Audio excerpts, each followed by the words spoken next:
Meron ditong warning niya dito mga kamekaniko. Yan.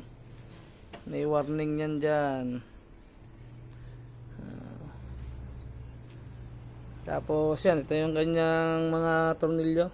Hindi stainless pero okay din. All goods.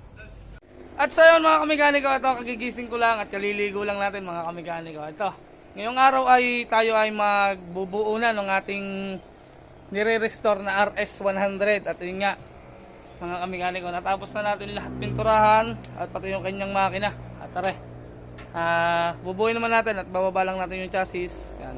At andito nga sa taas, nakasabit. Yan, nandyan sa taas. Yan. Bababa lang natin mga kamekaniko at sisimulan natin magbuo. Let's go. So yan, nababa na natin dito yung chassis. Siyempre, una natin kakabit yung kanyang butterfly. At ang knuckle bearing na kakabit natin dyan, siyempre, walang iba kundi ang GPC. Yan, Genuine Parts. Yan.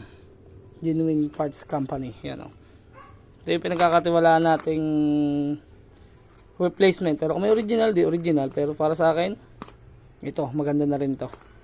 Mga kamekaniko. Quality na rin to. Para na rin siyang original. Yan. So yan, kabit lang natin. Lagi naman ganoon. Update ko kaya mga kamekaniko. So yan, nagkabit na natin yung kanyang knuckle bearing. Yan, bago nga pala rin. Yan. Lalagay naman natin yung shock. Naripak ko na rin yung shock. Yan, pinagdala natin ng oil seal. Tapos binap na natin to. Yan. Kakabit lang natin yung mga cover nya. Tsaka shock. Let's go. So yan mga kamekaniko, update. At aray, ang natapos natin ikabit ngayon mga kamekaniko, dili nga sa ating nire-restore na RS100. At aray, gabi na. Oras ay alas 7 na ata. Anong oras na ba? Yan, mag-alas 7 na mga kamekaniko. Meron naman tayong nakabit mga kamekaniko at pakikita ko sa inyo yung mga natapos natin ngayong araw. At yun, nakabit natin yung kanyang shock sa unahan, manubela. Yan nga pala yung mga bolts niyan. Hindi stainless pero parang bago. Yan. Tapos nakabit natin tong shock sa likod. Yan. Shock. Ito yung shock sa likod. Tapaludo. Yan. Swing arm. Ito center stand. Yan o. Yan o. Ganito kakinis yan o. Hindi pa kitang kita yan. Pero malinis na yan mga kamekaniko. Yan. Itong brake arm. Ito, replacement lang pero okay din yan, matibay din yan, makapal. Yan. Ito lang yung kabit natin, manubela.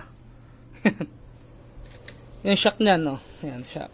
Tapos, yan, meron ditong warning niya dito, mga kamekaniko. Yan. May warning yan dyan. Tapos, yan, ito yung kanyang mga tornilyo.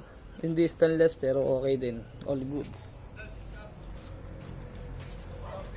Tapos yan, may motor trade na rin dito. Yan, yun lang nakabit natin ngayong araw mga kamekaniko.